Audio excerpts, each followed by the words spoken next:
justement, j'ai avec moi Monsieur Amr Adel, qui est directeur à Hurghada. Merci Monsieur Amr Adel d'être avec nous. On va parler avec vous de tourisme en général. Merci. Merci beaucoup, c'est mon plaisir. Alors, Monsieur Amr, avant de commencer peut-être à parler de tourisme en particulier, j'aimerais, en guise d'introduction, voir avec vous comment vous voyez le métier de l'hôtellerie. Est-ce que c'est un métier facile? Comment vous voyez la définition d'un hôtel? Et alors, vous qui êtes marié, qui avez deux enfants, donc vous avez une famille, est-ce que c'est plus facile pour vous de gérer une famille que de gérer un hôtel? Un hôtel, c'est une petite village. C'est une petite village vraiment, parce qu'il y a tout dans un hôtel. Il y a toutes les directions, toutes les sections pour une village. Par contre, je peux dire ici, à la mer Rouge, tous les hôtels, ça dépend de tout, l'énergie, la nourriture, le transport, aviation, agent de voyage, tout, partout, on est lié partout. Alors, il y a des départements, il y a l'engineering, ingénieur, il y a le housekeeping, le front office, accounting ou comptabilité. Il y a aussi la récréation, animation, il y a cuisine, restauration, food and beverage. Oui. Il y a partout, il y a plus que ça, laundry. Oui. Donc il y a beaucoup de secteurs dans l'hôtellerie qu'il faut gérer. Vous êtes un petit peu comme le hôte d'une maison en fait. Vous Oui, gérez c'est votre vrai, maison. c'est vrai, Ouais. c'est vrai, c'est vrai. On a tous les départements ici dans un hôtel, tout, on a tout. On peut vivre sans dehors pour 2 mois, 3 mois, Ouais. un hôtel. Ici, dans un réseau, oui, à la mer Rouge. Oui, C'est-à-dire que souvent il vous arrive de vivre 2 ou 3 mois à l'intérieur de l'hôtel sans oui, s'en sortir. Hein. oui, non, pas sans sortir, mais sans acheter quelque chose de dehors et tout ça. Mhm. Ouais. En D'accord. fait, il y a beaucoup de départements dans un hôtel c'est une petite ville. Mhm. Alors, L'hôtel est un petit peu particulier puisque vous avez, disons, de surface sur lequel vous occupez donc des petits appartements, des oui, chambres. C'est vraiment une station balnéaire plus qu'un hôtel en fait.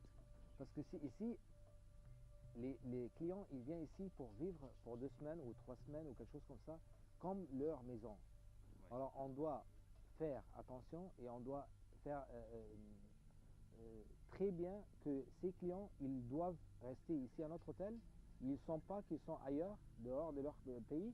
Le plus maximum qu'on peut faire pour mettre ces clients Ouais. dans une bonne condition, Ouais. pour qu'ils deviennent très heureux de rester à notre expérience. Parce qu'on donne une expérience ici. Alors c'est un rêve pour les clients. Mhm. Donc en fait, vous avez bien spécifié la période 2 semaines, c'est-à-dire que les touristes qui viennent ici ne sont pas là pour quelques jours, mais Non, vraiment vont passer des vacances ou oui, ouais, et c'est oui. pour cela que vous leur fournissez et même des chambres où il y a des cuisines. Hein. On a des chambres qui ont des cuisines, il y a des hôtels qui savent pas. Par contre, on n'a pas assez des hôtels ici en Égypte qui ont des cuisines comme ça et on perd. Moi, c'est mon avis. Parce que dans l'hôtellerie ou le tourisme, il y a quelque chose qui s'appelle segmentation. Segment. Mhm. Segmentation, c'est le maximum des segmentations dans une hôtel ou dans une destination. Ça fait la destination très forte. Nous, on a le tourisme de plage. Okay. C'est un segment. Il y a le tourisme d'événements, de conférences, de sport, de tout.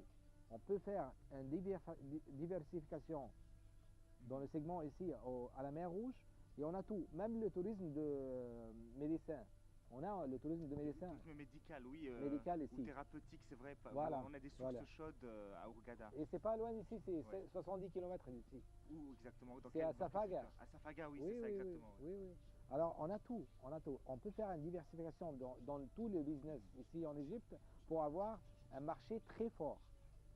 Quand on va faire comme ça, les prix vont augmenter.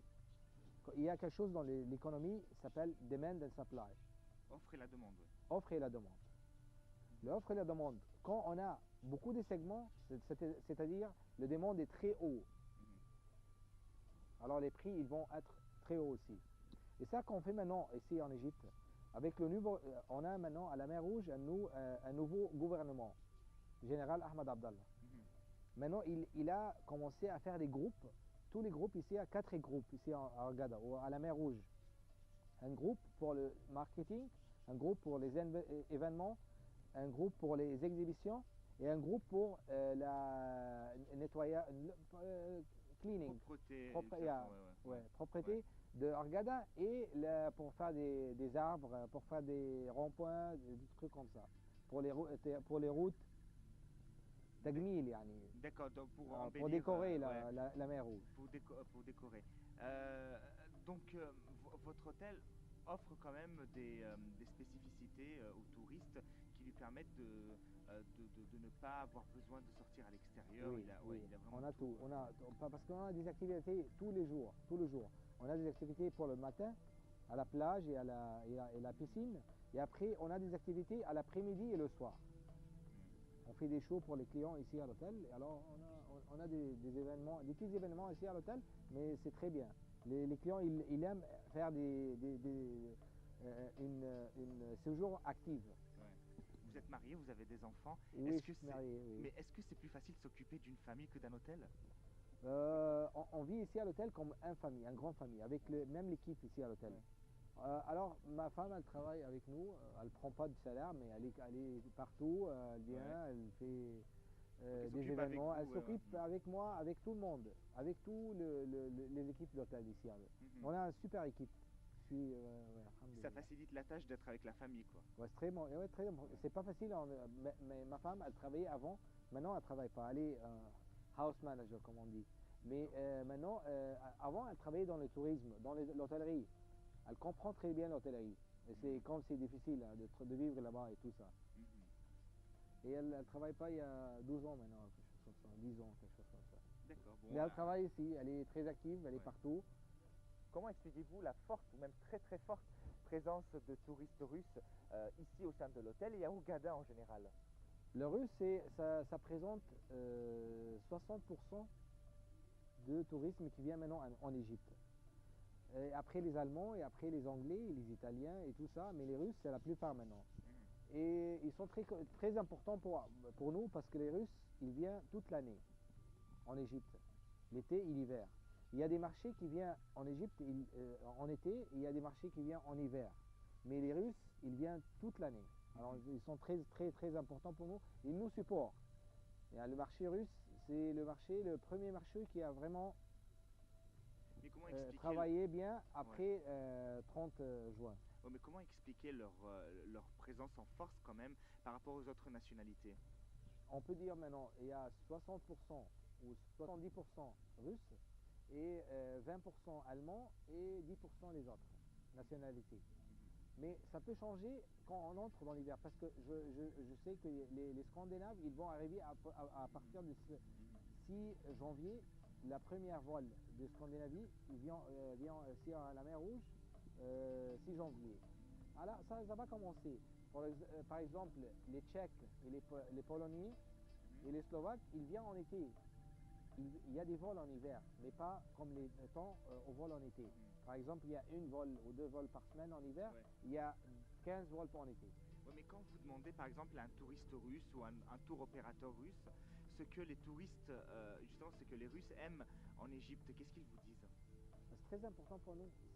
Il ne peut pas vivre, maintenant on a une qualité que les Russes, ils ne peuvent pas vivre ailleurs l'Égypte. Ils doivent venir minimum 2 ou 3 fois par an en Égypte. Vous avez des clients qui viennent 2 ou 3 fois par Oh, an oui, quand même. oui, on a des clients, oui, des petits guests ici. Ici, on peut toujours continuer à faire comme ça. Et vous connaissez que le 20% de la population russe ont des passeports. Et 80%, ils n'ont pas de passeports. Ils veulent travailler, ils veulent voyager aussi, hein, les 80%. Imaginez-vous qu'il y a un protocole, on doit signer un protocole. Je sais qu'il y a un protocole entre l'Égypte et la Russie, que les Russes viennent en Égypte sans passeport, avec leur carte d'identité. Ça va nous aider très bien. Ouais, vous soulignez un point que l'on va évoquer un petit peu plus tard en fait, c'est-à-dire ce qui qui est fait justement dans le milieu du tourisme. Bon, on a parlé de la forte présence russe. Alors, vous avez évoqué le pourcentage de nationalités. Vous Oui. avez dit russe, ensuite européen de l'Est, c'est ça? Oui, oui. Ouais, et après de l'Ouest? Ou après de l'Ouest. D'accord. Donc, et donc, par exemple, si on met la France, par exemple, elle est classée en quelle position? La France était très fort avant, à la mer Rouge spécialement, parce que la France c'est classique, c'est des tours classiques. Il vient à Luxor et Aswan pour une semaine et après il vient ici à la mer Rouge. Alors Ouais. la mer Rouge c'était toujours une extension, pas comme Sharm el-Sheikh. Sharm el-Sheikh c'était une destination, c'était loin pour les Français un peu, il y a un peu de temps. Il venait ici, maintenant il présente un numéro 10 ou quelque chose comme Ouais. ça. Donc en fait, vous avez évoqué deux points, c'est-à-dire qu'il y a des touristes qui viennent ici pour s'amuser, c'est-à-dire que Oui, ce qu'on appelle le tourisme de loisirs, et des touristes qui viennent pour le tourisme culturel. Et donc on peut dire que les Russes, par exemple, ont plutôt la tendance plaisir, de voilà loisirs plaisir, exactement. voilà. Par exemple, les Allemands aiment plutôt la culture, etc. Non, pas tellement. C'est les Ouais, Français, les Américains, les Japonais, ouais, et même des autres nationalités, mais la plupart, oui, c'est les Français. Oui, c'est les Français. La France, c'est très important qu'il doit retourner à Luxor et à Aswan. Très bon, ouais. c'est un marché qu'on a perdu parce qu'il n'y a pas des vols